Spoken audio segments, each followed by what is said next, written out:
we're just talking about market size, and I just had a question because I understand that Toronto is a huge city, fourth biggest city in North America. Let's see But this actually. but like how, because you got Mexico City, New York, L.A., Toronto, and then Chicago right under Toronto, right?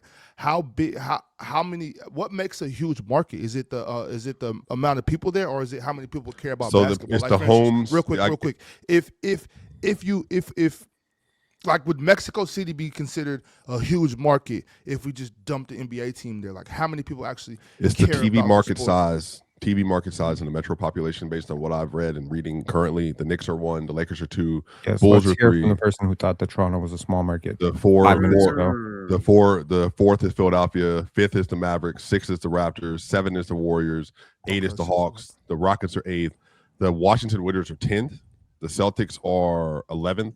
This is, by the way, from May of last year, and then the Phoenix Suns are 12th, and then the mid markets are Minnesota 14, Detroit, Minnesota 13, Detroit 14. Six makes it a very big market. If you're 6 out of 30, it's a big market. Were you talking more like sort of like macroeconomics?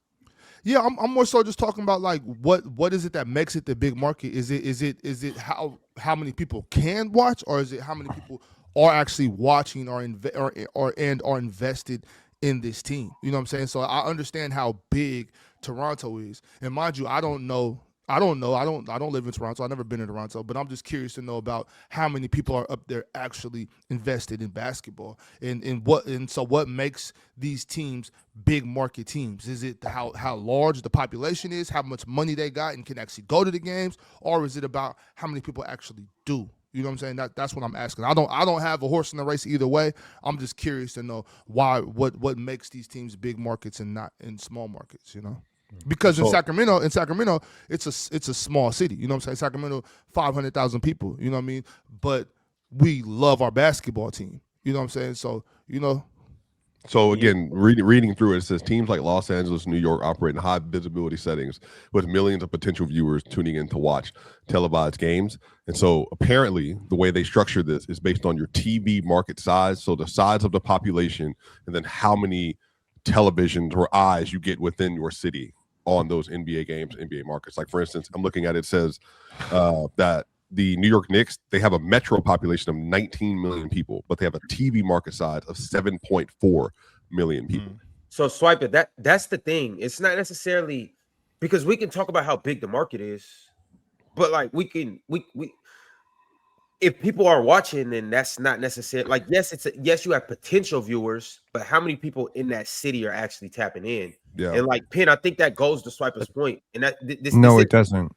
This isn't a knock to Toronto, Penn. Like, please, it's number 6 though. It's this number is 6. not. Though. We're not trying to insult you. It's just you're not insulting me. You're insulting your own intelligence. You got to let Penn get this off. He's about to spontaneously. No, I'm about to. But what I'm saying is, Penn, I could be wrong. What I'm saying is, you are wrong. I believe, and here I'm actually just going to use the Mexico City example because Ox brought it up. Mexico City is the biggest city on our continent in North America. Yeah. But however, it wouldn't be a bigger market than say Denver, maybe, just because basketball is not big like that in Mexico City. However, it just depends on the way you look at it. Because Swiper said potential viewers. Now, if you drop the team there and the team starts to explode, similar to OKC, and people start to pick up on the momentum and all of that, then it might turn out to be the biggest market in North America, like how it is. But Can I ask one more question before you go, Penn? Can I ask one more question, Penn? Yeah, go ahead. And I got one more too, Penn. Okay. So I want to ask y'all this. So a team, for instance, because Ron just brought up OKC, I think that's the perfect example. Oklahoma City is a pretty small city, right?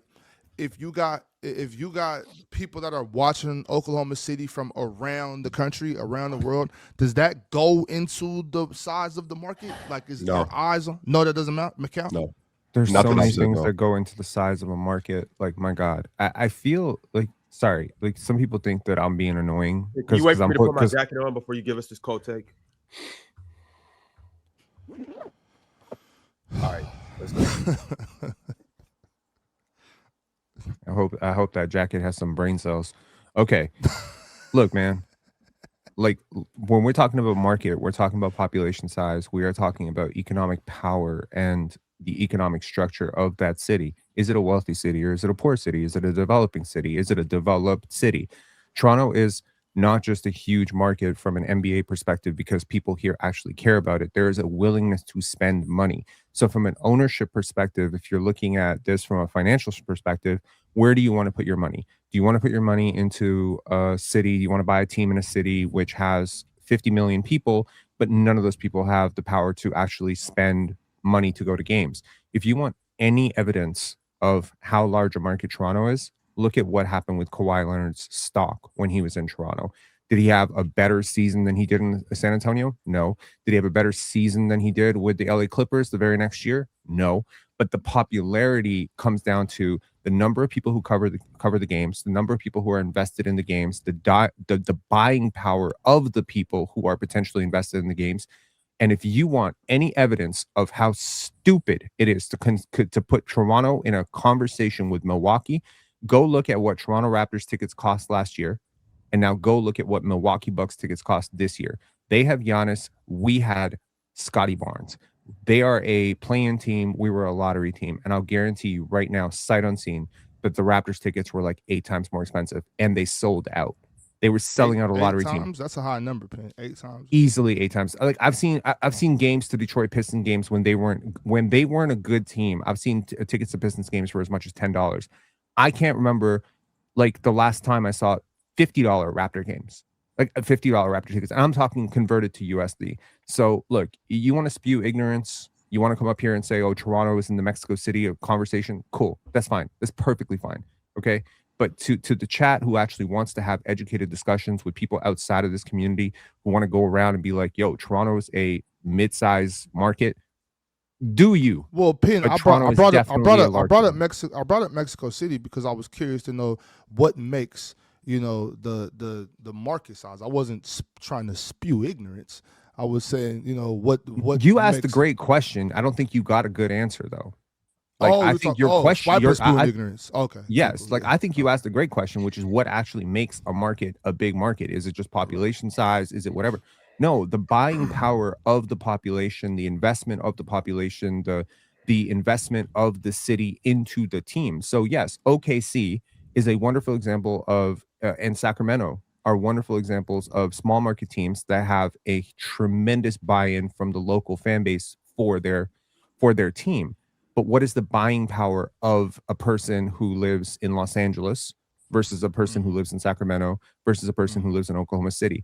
The socioeconomic demographics of those individuals are totally different. And I think Damien could probably talk about that being a difference between something like Sydney versus Perth, right?